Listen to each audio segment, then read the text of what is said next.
Hey guys, today I'm doing a review of the Hotsun AirTac.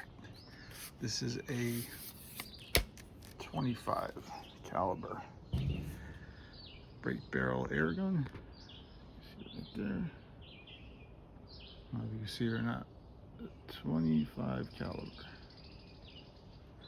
This thing is a beast, man. This thing looks great. This thing is easy to cock. It's got suppressed. It's got the green, going the fiber optics. It's got scope. But this thing is just a beast, man. I'm gonna take a couple shots. That target down there.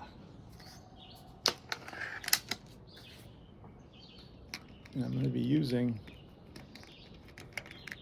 these monsters. I don't know if you can see them. These things are huge.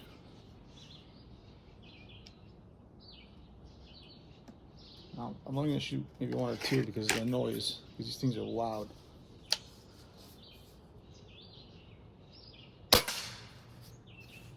One.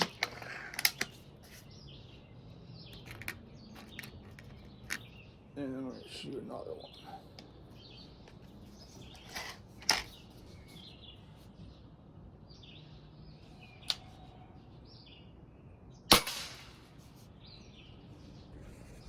Yeah, this gun is sick, man. I love this gun. It's got Picatinny rail. It's got a 4x32 scope. It's easy to cock, really. It's not even that difficult. And I think it only costs like 110 bucks. It wasn't even that much money. Like I said, man, this thing's great for backyard plinking and stuff. So check it out. Thanks.